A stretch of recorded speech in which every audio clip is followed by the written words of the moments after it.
வணக்கம். என்ன செய்தி பார்க்க போறோம்னு கேட்டீங்கன்னா, சேலஞ்சு பண்றேன், திருச்செந்தூர் முருகன் மீது சத்தியம் பண்றேன், இந்த ஆட்சி 6 மாத காலம் நீடிக்காது, நீடிக்கவும் விடமாட்டோம். அனிதா ராதாகிருஷ்ணன் அடித்து சொல்லுகின்றார். கடவுள் மேலே சத்தியம் வச்சிட்டாரு. இந்த ஆட்சி 6 மாசத்துல வீட்டுக்கு போயிடுமா?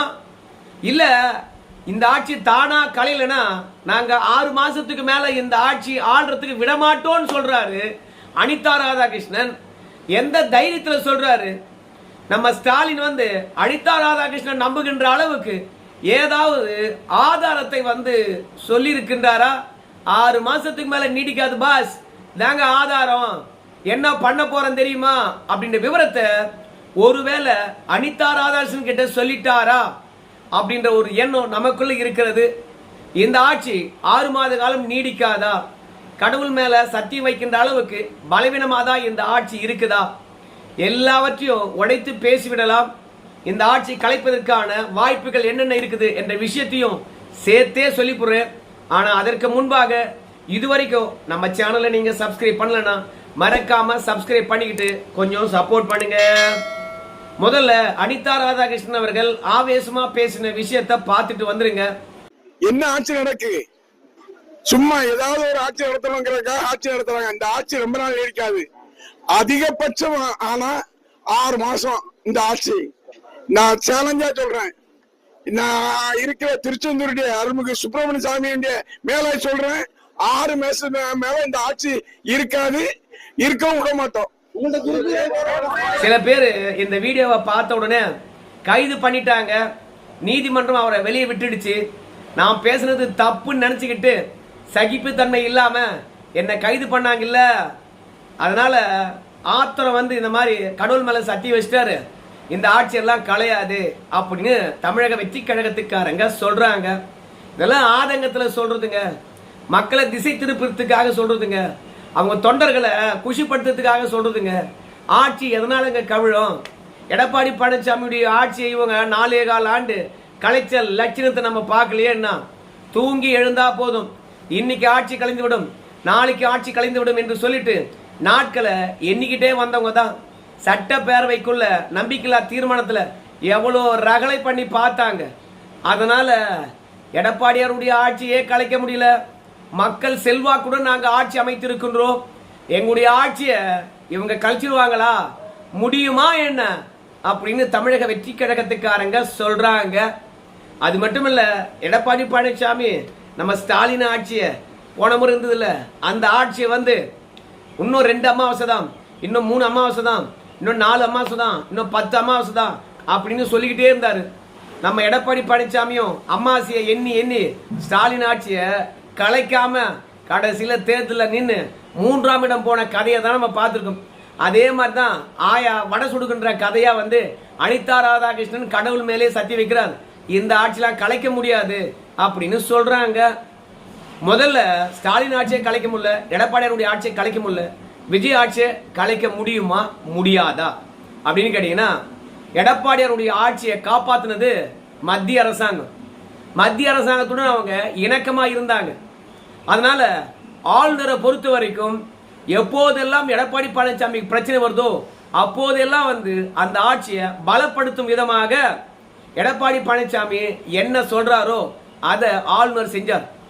ஒரு காலகட்டத்தில் நம்முடைய டிடிவி தினகரன் அவர்கள் எடப்பாடிக்கு தந்திருந்த ஆதரவை 18 எம்எல்ஏக்கள் வாபஸ் பெற்ற பிறகு திடீரென பன்னீர்செல்வத்துடன் பேச்சுவார்த்தை நடத்தி நீங்க எடப்பாடி பழனிசாமியுடன் கைகோர்க்க வேண்டும் என்று சொல்லிட்டு டெல்லியிலிருந்து வந்த ஆர்டரை நம்ம ஆளுநர் அவர் கையில் எடுத்து எடப்பாடி பழனிசாமி மற்றும் பன்னீர்செல்வத்துடைய கையை சேர்த்து இந்த ஆட்சி தொடரட்டும் என்று சொல்லி வழிவகை செய்தார்கள். அதனால எடப்பாடி பழனிசாமியை பொறுத்த வரைக்கும் காலில் விழும்போது காலில் விழுந்து, கழுத்தை பிடிக்கும் போது கழுத்தை பிடிச்சி 4.25 ஆண்டு ஆட்சி நடத்தினார், நல்லாட்சி நடத்தினார். உண்மையாகவே விஜய் மாதிரி துபாகூர் ஆட்சியெல்லாம் நடத்தல. இந்த ஆட்சியில இப்பொழுது 100 கோடிக்கு மேல ஊழல் நடந்திருக்கிறது. ஒவ்வொரு மாவட்ட நீதிமன்றத்திலும் அரசு வழக்கறிஞர் நியமனத்தில் 100 கோடி பார்த்திருக்காங்க, புசியானவருடைய மேற்பார்வையில அப்படின்னு காரி துப்புற மாதிரி ஆட்சி நடக்குது. ஒவ்வொரு நாளும் பாலியல் வன்புணர்வுகள், ஆடா இந்த காவல்துறையினுடைய ஆலோசனை கூட்டம் நடந்துட்டே இருக்குது. அன்னைக்கு 12 பேர் கொலை பண்றானுங்க, இல்ல பாலியல் வன்புணர்வு 8 பேருக்கு நடக்குது. நேத்து கூட 60 வயசு மூதாட்டிய 23 வயசு பையன் கற்பழிக்கிறான். அதனால இந்த ஆட்சி ஒன்றும் யோகியமான ஆட்சி கிடையாது. இந்த ஆட்சியில ஊழல் இருந்து சட்ட ஒழுங்கு சீர்கேடில் இருந்து அமைச்சர்கள் வாய் கொழுப்பு வரைக்கும் அதிகரித்திருக்குது. அதனால எடப்பாடி பழனிசாமி ஆட்சியுடன் இன்னைக்கு இருக்கக்கூடிய விஜய் ஆட்சியை ஒப்பிடவே முடியாது. நம்முடைய எடப்பாடி பழனிசாமியை பொறுத்த வரைக்கும் எந்த தருணத்திலும் எப்பேற்பட்ட நிலையிலும் சரி பிற கட்சி எம்எல்ஏக்களை விலைக்கு வாங்கவே இல்லை. தமிழ்நாட்டுக்கு குதிரை பேரத்தை அறிமுகப்படுத்தினதே இந்த கேவலமான ஆட்சி. இப்படி ஒரு ஆட்சியை விஜய் நடத்துறதுக்கு நம்ம அனிதா ராதாகிருஷ்ணன் சொல்ற மாதிரி ராஜினாமா பண்ணிட்டு வீட்டுக்கு போலாம், இல்ல ராஜினாமா பண்ணிட்டு மீண்டும் மக்கள் செல்வாக்குடன் அதிக இடங்களை வெற்றி பெற்று ஆட்சி ஆளலாம். ஆனா விஜய் ஆட்சி மீது குதிரை பேரம் என்ற கரும்புள்ளி இருந்துகிட்டே இருக்குது. அதனால எடப்பாடியாருடைய ஆட்சியை கலைக்க முடியாம போனதுனால இந்த விஜய் ஆட்சியை கலைக்க முடியாம போகும் அப்படின்னு யாரும் கனவு காண தேவையில்லை. அன்னைக்கு மத்திய அரசாங்கமும் ஆளுநரும் காப்பாத்தினாங்க. ஆனால் இன்னைக்கு விஜய் இருக்காருல்ல, விஜய் என்ன பண்றாரு? பதவியேற்று முழுசா 2 மாத காலம் கூட ஆகல. முதல் சட்டப்பேரவை கூட்டத்தொடர்ல ஆளுநர் இந்த விஜய் ஆட்சி மீது நம்பிக்கை வச்சு மத்திய அரசாங்கத்தை விமர்சிக்கின்ற வாசகம் இருந்தா கூட ஆளுநர் உரையில அப்படியே வாசித்தாரு. அந்த அளவுக்கு விஜய் மீது நம்பிக்கை வைத்தார். மத்திய அரசாங்கத்துடன் இணக்கமா போவாங்க, ஆளுநர் சொல்லக்கூடிய ஆக்கப்பூர்வமான விஷயங்களை ஏற்றுக்கொண்டு அதை நடைமுறைப்படுத்துவாங்க. ஏன்னா மத்திய மாநில அரசாங்கத்துக்கு இடையில மோதல் இருக்கக்கூடாது, அனுசரணையா தான் நாங்க போக விரும்புறோம் சொல்லிட்டு சட்டப்பேரவையிலே அறிவித்தவர் விஜய். அதனால நம்முடைய ஆளுநரை பொறுத்த வரைக்கும் வைகையானது நாசமா இருக்கிறது. அரசாங்கம் கண்டுக்கவே இல்லை. நாமளாவது வைகை ஆத்த தூர்வாரி காப்பாற்றுவோம் சொன்னார். இன்னைக்கு எத்தனையோ பேர் நம்முடைய ஆளுநர் பேச்சுக்கு எதிர்ப்பு தெரிவிக்கிறாங்க. ஏன் உதயநிதி ஸ்டாலின் கூட எதிர்ப்பு தெரிவிக்கின்றார். 5 வருஷம் ஆட்சி கட்டல இருந்து என்ன கிழிச்சாங்கன்னு தெரியல. வைகை ஆத்த சுத்தமா வச்சிருக்க வேண்டியது தானே, வைகை ஆத்துல தண்ணி போக வேண்டியது தானே. இந்த சு வெங்கடேசன் என்னத்துக்கு பேசுறாரு? நீலாம் எம்பியா இருந்து வைகை ஆத்துக்கு என்ன புடுங்கி தள்ளின? நீ புடுங்கி தள்ளாத காரணத்தினால தானே ஆட்சியில இருந்து வைகை ஆத்த சுத்தமா உதயநிதி ஸ்டாலின் வச்சில்லாத காரணத்தினால தானே ஆளுநர் போய் பாக்குறாரு. அங்க ரெட் கிராஸ் கிட்ட சொல்றாரு, ஏம்பா இந்த ஆத்த காப்பாத்தணும்பா, நம்மளாவது ஏதாவது பண்ணலாமா அப்படின்னு சொல்றாரு. அதுல என்ன தப்பு? பல தற்குறிகள் போய் ஹாஸ்பிட்டலாக, அரசு அலுவலகங்களாக, பள்ளிக்கூடங்களாக, ரேஷன் கடையா போய் விஜய் போட்டோ வைப்பது, அப்புறம் ஆய்வு நடத்துவது, ரீல்ஸ் எடுத்து போடுவதுன்னு சொல்லிவிட்டு மக்கள் பிரதிநிதிகளாக இல்லாதவங்க எல்லாம் போய் ஆய்வு நடத்துறாங்க. ஆனால் ஆளுநர் ஆய்வு நடத்தணும் குறுக்க அடைச்சிக்குதான். ஏன் இதெல்லாம் சொல்றேன்னு கேட்டீங்கன்னா, நம்முடைய அமைச்சர் பிரபு இருக்கா தெரியுமா? அவங்க அப்பா நேத்து அரசு அதிகாரிகளை கூட்டின்னு போய் ஆய்வு நடத்தி இருக்கின்றார். அவருக்கு யாரு அந்த அதிகாரத்தை கொடுத்தது? இந்த ஆட்சியில அமைச்சருடைய குடும்ப உறுப்பினர்கள் அத்தனை பேரும் ஆய்வுக்கு களத்துல இறங்கிட்டாங்க. சோ அந்த அளவுக்கு மட்டமான ஆட்சி நடக்குது. 2வது ஆளுநரை இப்போதே பகைச்சுக்கிட்டாங்க. மத்திய அரசாங்கத்துக்கிட்ட எந்த அளவுக்கு இணக்கமா இருக்கணும் அந்த அளவுக்கு இணக்கமா இருக்கணும். மத்திய அரசாங்கத்துடன் இணக்கமா இருக்கணும்னா ஆளுநர் கிட்ட இணக்கமா இருக்கணும். ஏன்னா மத்திய அரசாங்கத்துக்கிட்ட ரிப்போர்ட்டை இங்கிருந்து அனுப்பி விஜய்க்கு இணக்கமா இருக்கணுமா இல்ல இழுத்து பிடிக்கணுமா அப்படின்ற விஷயத்தை எல்லாம் சொல்றவர் ஆளுநர் தான். மத்திய மாநில அரசாங்கத்துக்கு இணைப்பு பாலமா இருப்பது ஆளுநர் தான். அந்த ஆளுநரை 2 நாள்ல பகைச்சுக்கிட்டாங்க. ஆளுநர் என்ன சொன்னாரு? மக்கள் மாளிகைங்க இது, அதனால மக்களுடைய பிரச்சனை எதுவா இருந்தாலும் சரி ஆளுநர் மாளிகையில சொல்லலாம், நாங்க அரசாங்கத்துக்கிட்ட சொல்லுவோம், பிரச்சனையை தீர்த்து வைப்போம் சொல்றாரு ஆளுநர். அப்படின்னா என்ன அர்த்தம்? என்னால பிரச்சனையை தீர்க்க முடியாது, சக மனிதனாக இருந்து நான் ஆளுங்கட்சி இடத்துல சொல்றேன் அப்படின்னு தான் சொல்றாரு. உடனடியாக இவங்க அதிகாரத்தை புடுங்கி விட்டார்களாம். பேரலல் கவர்மெண்ட் நடத்துறாரோ, ஒரு பக்கம் மக்களால் தேர்ந்தெடுக்கப்பட்ட கவர்மெண்ட், இன்னொன்று மத்திய அரசாங்கத்தால் வழிநடத்தக்கூடிய ஆளுநர் செய்கின்றாரா ஒரு அரசாங்கம், போட்டி அரசாங்கம் நடத்துறாரா? ஆளுநருக்கு இந்த ஆளுநர் மாளிகையில் என்ன அதிகாரம் இருக்கோ அந்த அதிகாரத்தை மட்டும் செஞ்சா போதும், இங்க மக்களை நாங்க பாத்துக்கோம் அப்படின்னு மல்லு கட்டுறாங்க. வார்த்தைக்கு வார்த்தை பொழிப்புரை எழுதிக்கிட்டே இருக்கணுமா? உதயநிதி ஸ்டாலின் பாத்தீங்கன்னா மாநில அரசாங்கத்தையும் மத்திய அரசாங்கத்தையும் மோத விடணும் அப்படின்றதுக்காக தான் இவனுங்க இணக்கமா போறானுங்களே, 5 வருஷம் ஆட்சி ஆளுமானுங்களோ அப்படின்னு ஒரு பயத்தினாலதான் ஆளுநரை மோத விடுறதுக்காக வைகை நதி பிரச்சனையை கலப்பி விட்டானுங்க.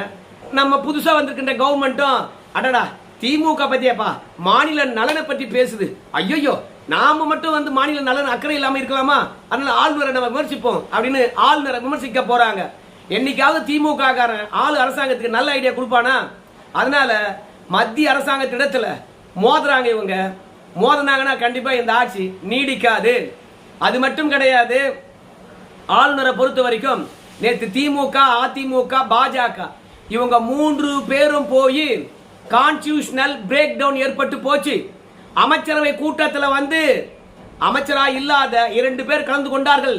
தனிநபர்கள் கலந்து கொண்டதனால இங்க தமிழ்நாட்டுடைய ரகசியங்கள் வெளியேறிவிட்டது. இந்த ஆட்சியை கலைங்க அப்படின்னு கொடுத்திருக்காங்க. உடனடியாக ஆளுநர் நேற்று அறிக்கை விடுகின்ற பொழுது சட்டப்பூர்வமாக இந்த ஆட்சிக்கு எதிராக என்ன பண்ண முடியுமோ அதை நாங்க பண்ணுவோம் அப்படின்ட்டார்.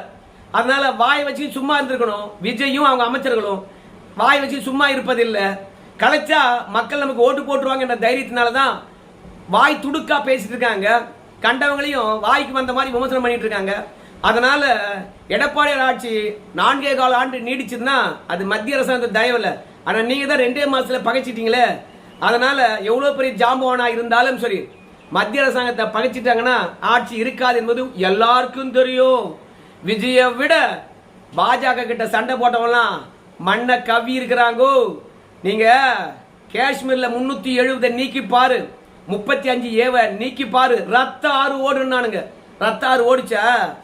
அதனால யார்கிட்ட வச்சுக்கணுமோ அவங்க கிட்ட வச்சுக்கணும். ஆனா விஜய் தான் வந்து பார்த்தா முதிர்ச்சி இல்லாம திமுக சொல்றதுக்கெல்லாம் கேட்டு ஆடுறாரு.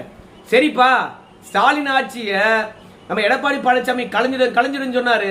ஆனா மத்திய அரசாங்கத்தோட இணக்கமா தான் இருந்தார் எடப்பாடி பழனிசாமி.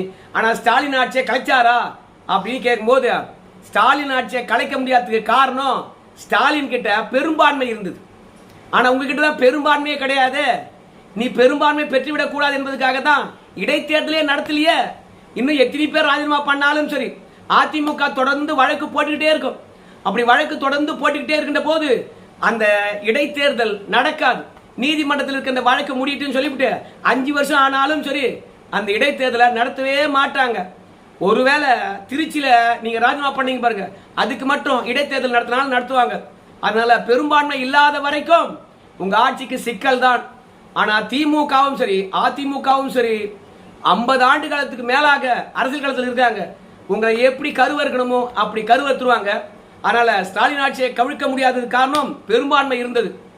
எடப்பாடி ஆட்சியை கவிழ்க்க முடியாததுக்கு காரணம் மத்திய அரசாங்கம் அனுசரணையா இருந்தது.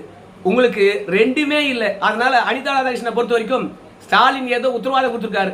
அதனால கழிச்சிடுவோம் அப்படின்னு சொல்றாரு. 6 மாதம் வெயிட் பண்ணி பார்ப்போம் என்ன நடக்க போகுதுன்னு சொல்லிட்டு. நன்றிங்க.